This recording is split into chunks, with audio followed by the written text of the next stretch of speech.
buy a new laptop, you've come at the right time. The brand new MacBook Air M2 could be one of the best value MacBooks Apple have ever made. And in this video, I'm going to go through what is great about it, what's not so great, and ultimately whether you should pick one up in 2023. Let's get straight into the video.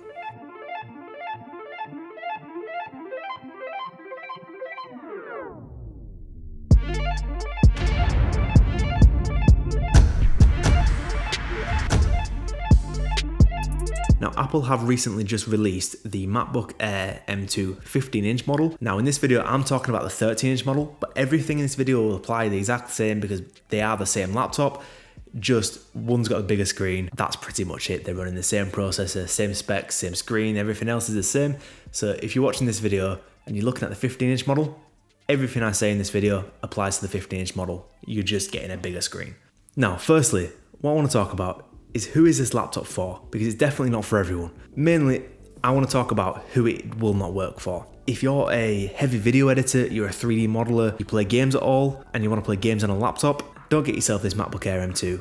It'll either not be able to play games, for example, or it might just struggle quite a bit when you're putting it through those heavier tasks. But if you're a graphic designer, if you're a photographer, even if you're doing a little bit of light video editing, cutting up some clips from your latest family holiday, this laptop will be incredible. And it goes without saying, doing everyday tasks such as writing a Word document, filling out some spreadsheets, answering some emails, this laptop is incredible. And to be honest, if you just want a premium laptop, you can't argue with the MacBook Air. It's got incredible battery life, the screen's beautiful, speaker quality is next level. So if you just want a very good laptop, this is a simple choice. Just go for it, you will not be disappointed. Because it's got the base model M2 chip and it's got the 8 gigs of RAM, if you are going to be putting your laptop through some heavier workloads, you might want to look at one of the MacBook Pro 14 inches or 16 inches. But yeah, we'll get into that a little bit later. Next, I want to talk about the design and build quality. And to put it simply, it's incredible. Like most Apple products, the one thing no one can ever complain about is the build quality. You know, you're getting a really sturdy design. The entire body of the laptop is made of aluminium, so it does feel cold to the touch when you take it out of the box. Really does feel premium. I do like it a lot. In terms of the thickness of the laptop, it is only 11.3 millimeters thick, which is extraordinary. I really don't think you need a laptop thinner than that. So yeah, there's not going to be any problems with portability with this laptop. And in terms of the actual size of the laptop, you're looking at 30 centimeters in length and 21 centimeters in width, and it does weigh in at 1.24 kilograms. So yeah, if portability is important to you, this laptop is going to be perfect. Now, I want to talk about the display for this laptop. As someone who uses the MacBook Pro 14-inch and has had the 16-inch MacBook Pro as well, it's not as good of a display as that. But that's not to say this screen is bad by any means. It is incredible. It's a really bright display. It has 500 nits of brightness. It's a really color accurate display as well. So for those graphic designers, photographers, you're going to really enjoy this. Now in terms of resolution, it is a Quad HD display. The actual resolution is 2560 by 1664. Now, the reason for that weird resolution is because of that notch at the top. Now, I will speak about that now a little bit actually. If you're worried about it, don't. Just simple as that. If you've ever had a MacBook before, you'll know that there's always a menu bar at the top. That's there no matter what, whether you want it there or not. The notch basically just goes down on the menu bar, so it's not actually taking up any of your screen. Because it is a 1664 vertical resolution, it's just adding on top of it, so it's not like it's a 1440p panel and going down into that. You're still getting a full 16 by 10 aspect ratio below the notch, which is perfect. So yeah, if you've got any concerns about the notch and that's been distracting to you, don't worry about it. It's fine, you won't notice it. The notch has definitely grown on me as well. I do kind of like it now. And because if you're walking around and you see someone with a laptop and you see that notch, you know straight away it's a MacBook. And I think Apple did that on purpose. So yeah, overall, the screen is beautiful. I will say as well, it is only 60 Hz, but for the people this laptop is targeted at, I doubt you're going to mind. Now, I just want to dive a little bit into the specs of this laptop. So, you are getting the base model M2 chip with the 8-core CPU and the 8-core GPU. Now, from my testing, it is definitely a huge improvement from the M1 chip. Now, the M1 series chip was really powerful, but I feel like over time it's sort of lost that wow factor that it had when it first came out. I think the M2 chip has started built on top of that now, and people who were bringing that M1 chip to its knees, this new laptop is going to be perfect. And like I said, I think if you're a photographer, if you're dealing with Photoshop, Lightroom, any programs like that, you don't need more than the MacBook Air. It's only when you're starting to do those video editing tasks and you add in motion graphics and you add in animated titles and color grading, that's when it's going to bring this laptop to its knees. But Yet again, not many people do that. And I think if you are doing that, you probably weren't looking at the MacBook Air anyway. Now, just one thing to note with the specs, if you decide not to upgrade the storage and you have got the 256GB storage, you will actually get one of these slower SSDs. Now, when I say slower, I don't mean slow, it's still snappy, it's still really fast. You're not gonna notice the difference, but it's just something I want to throw in there. Basically, because of how Apple implements storage into their MacBook Airs, the 512GB version, basically using two 256GB SSDs fused together, and because of that, you're getting double the speeds. Whereas the MacBook Air M2, you're only getting one 256GB SSD, so it is running at half the speeds, but yeah, again, you're not going to notice the difference. It's still ultra fast. It's not something you need to be concerned about, really. But also, one thing to know, make sure you choose the right storage now, because you cannot upgrade it later on down the line. Apple, unfortunately, just everything's soldered in. Once you've bought it, that's your lot. You can't change it after that.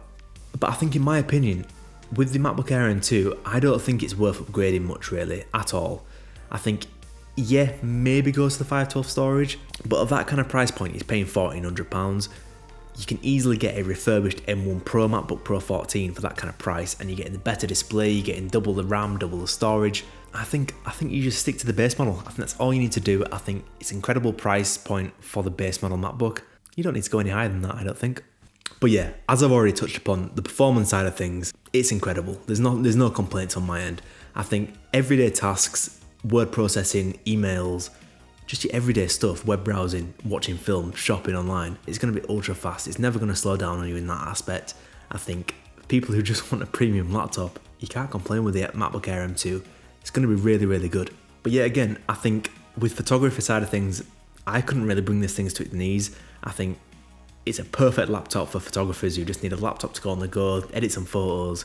Yeah, you'll need to bring a dongle with you because it doesn't have an SD card slot, but look, that's not a big deal. I think, like I've said before, it's only, and I think you know yourself if you're going to need a more powerful machine. Whether you're a video editor, 3D artist, anything like that, you know if you need that extra power. And I don't think if you were going to be looking at this MacBook anyway. And to be honest, I have done some video editing on this as well, and it definitely is doable. It's not like it's not possible at all. Like, I've edited 4K footage, done a bit of colour grading, things like that. Yeah, it's not quite as fast as the MacBook Pro 14 that I've got with the M1 Max chip, but you're also paying about a third of the price, and getting about 80% of the performance. So a couple of other nice features as well that you do get with the M2 MacBook Air. You do get the new MagSafe charging, which is really nice to see on the MacBook Airs. You do also get Touch ID as well, so logging into the laptop, making payments online, ultra snappy. It's a really nice feature to have. And as well as this, the webcam is not the best thing in the world, but it's a 1080p webcam, and for like the 1 or 2 times a year I use the webcam, it's absolutely fine. I will put a little camera test on screen now as well. It's not going to win any awards for camera quality, but it's absolutely fine for web calls. Now, the speaker quality on this MacBook as well, I don't know how they do it. This MacBook sounds way better than it has any right to sound. It's a tiny little 13-inch laptop and you could fill a room with it. I mean, yeah, again, it's not quite as punchy as the 14 or 16-inch MacBook Pros, but for the price you're paying, it's definitely miles better than any other Windows laptop I've tried. Watching films, listening to music is going to be really enjoyable. The final thing I want to talk about is the pricing.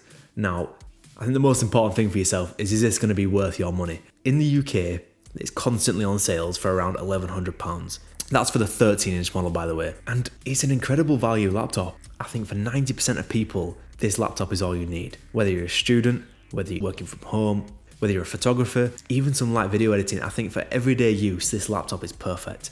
And even for those more intensive tasks, it's going to be great.